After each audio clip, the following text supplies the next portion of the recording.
Karibu kwa mara nyingine tena mpendwa mtazamaji wa Ila TV.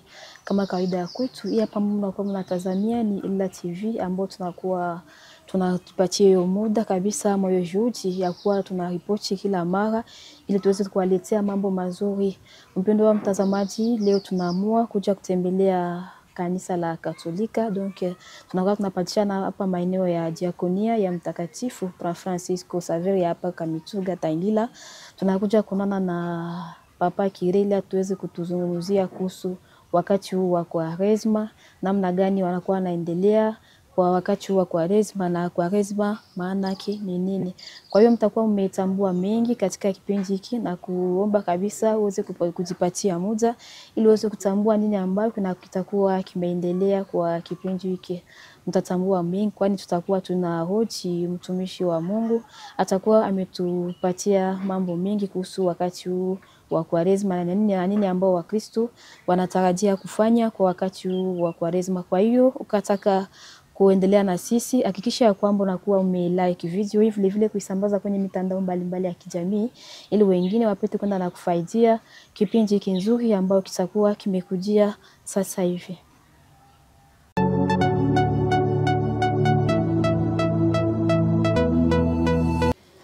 Jambo Papa Kirila, unaweza kujitambulisha? Jambo sana, journaliste. Mimi ni Abe Joseph Mulonda Kiatogekwa, padre mkuu wa parokia Mtakatifu Francisco Xavier ya Tangila Kamituga. Asante sana, na leo hii tunakuja kuzungumza pamoja nawe kuhusu wakati huu wa majilio, wakati huu wa Kwaresma plito. Kwani naona kabisa kila mara nyinyi wa Katolika mnakuwa mnasherehekea kila mwaka hii wakati ya Kwaresma. Eske unaweza kutuambia Kwaresma maana yake nini? Kwaresma ni neno Kwaresma pale inatoka mneno 40 tunageuza quadragesime mkiswahili. Quadragesima maana yake 40 siku 40. Inatukumbusha miaka 40 yenye wana wa Israeli walisafiri jangwani kutoka Misri kwenda mwinchi Mungu aliahidia Abrahamu. Inatukumbusha pia siku 40 Yesu alimaliza jangwani alipojaribiwa na shetani.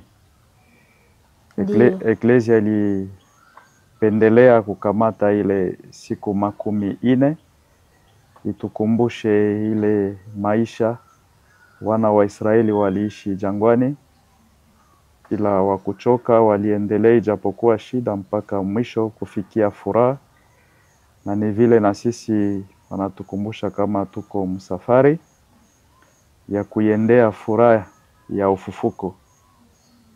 Na ndio maana kila mwaka tunasherehekea ile kutukumbusha kama tuko wasafiri hapa kudunia. Asante sana, donc mnaifanya kama ukumbusho tu yenye mambo iliyopita zamani.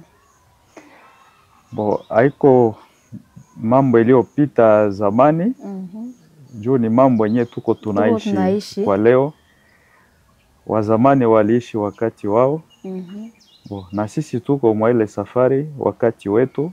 Sasa Eklesia inatukumbusha tukumbuke kama tuko msafari. Mpaka muda wa miezi ngapi ama juma ngapi? Vile nilisema ni kuhesabu siku 40. Siku 40. Tangu siku ya 3 ya majifu mpaka Pasaka, mkifanya hesabu utakuta ni siku 40. Ndio. Na ulisema kama mlianzaka na majifu na apres majifu, eske unaweza kutuambia pia maetape gapi mnapitiaka kwa kumaliza ile siku 40?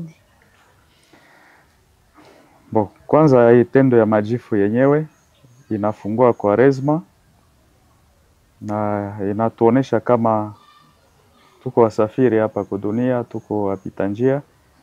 Tulitoka uvumbi na tutarudia katika uvumbi, lakini tuko na matumaini kama Mungu atatufufua, tutapata tena uzima. Tunafungua na ile tendo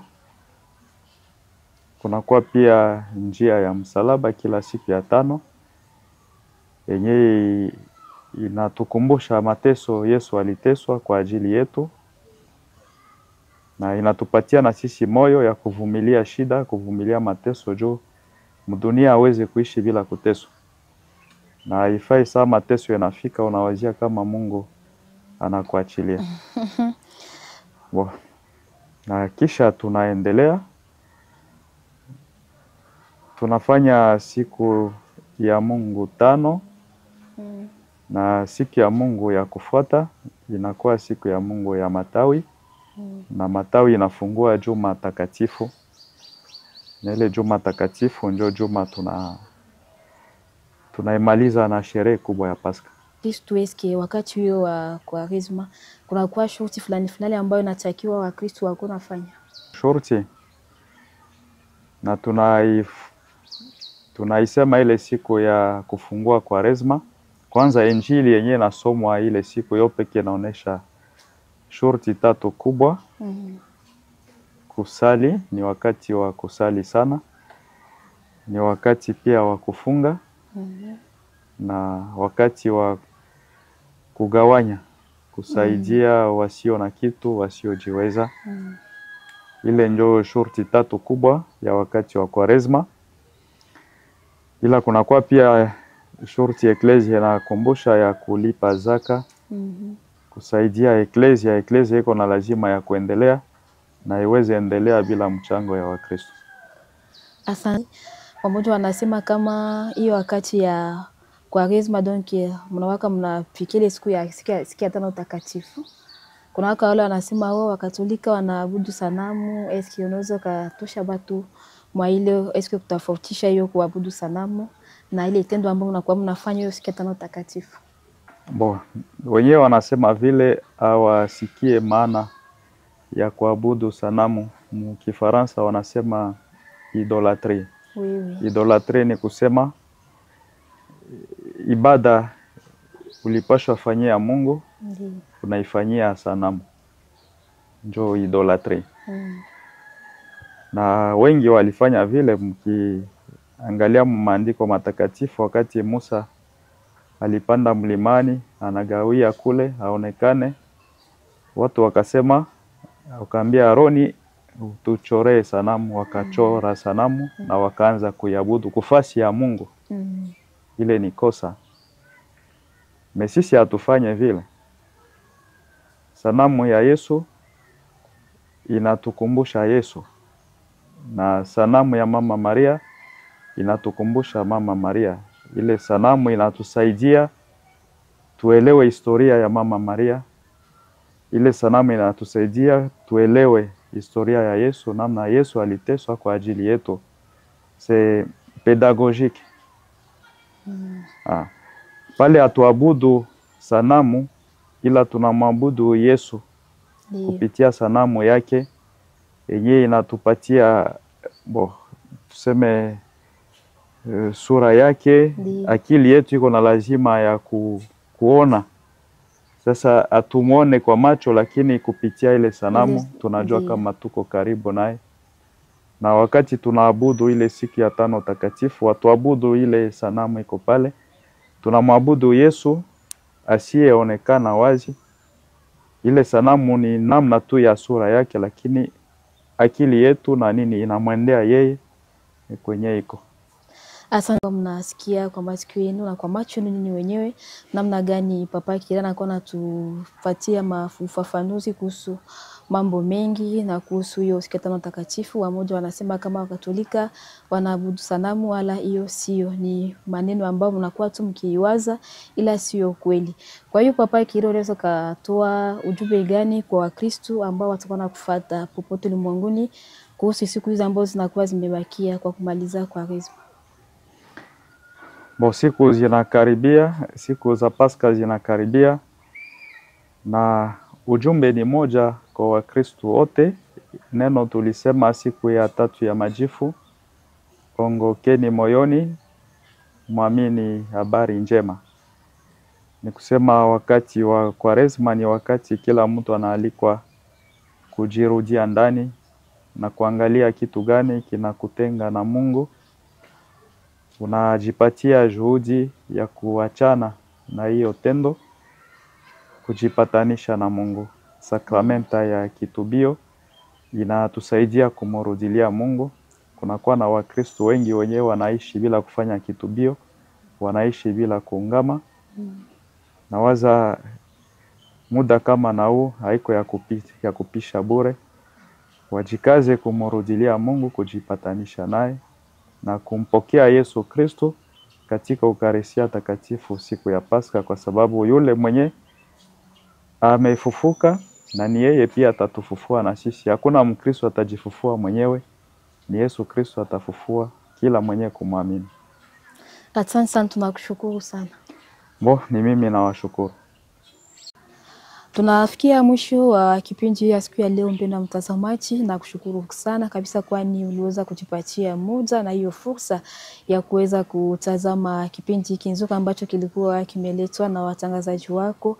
Tulikuwa naye kire wa paroisse ya Mtakatifu Francisco Xavier hapa Tangila Kamituga. Kwa hiyo mmesikia mengi ambayo aliyozungumza, mlisikia namna gani anatupatia maana ya Kwaresma, na alituambia pia na gisi gani Wakristo wanaweza wakajikamata wakati wa Kwaresma. Alisema kuna wale Wakristo ambao wanatakiwa, kama iko na vitu ya kugawanyia wa maskini, ni vizuri wakati huu waweze kugawanyia maskini. Vile vile pia alikumbusha kwamba kuna wale Wakristo ambao wako na maneno na mwenzake, uko na probleme na jirani yako. Kwa hiyo wakati wa Kwaresma ni vizuri kabisa kuweza kujadiliana na mwenzako ili Kristo wapate kufufuka pamoja nanyi vizuri. Kwa hiyo vile vile pia aliweza kukumbushia kwamba kama unakuwa Mkristo wa Katolika ambao unakuwa unatazama video hii, ni vizuri kabisa kabla hawajafikia hiyo siku ya Pasaka, ni vizuri kuenda kufanya hiyo maungamo ama kitubio ili uweze kuwa pamoja na Kristo apate kufufuka vizuri moyoni mwako. Kwa hiyo mpendwa mtazamaji, nakushukuru sana, kwani na wapenda sana na nimefurahi tena kwa kuwa pamoja nanyi kwa siku hii ya leo. Kwa hiyo ndakuwa sina mingi tena ya kuzungumzia, kwa hiyo mmeshasikia mengi. Kamera ilikuwa inakuwa imeshikiliwa naye Estache Babu na mimi nilikuwa Elizabeth Mazambi kwenye kipindi hiki.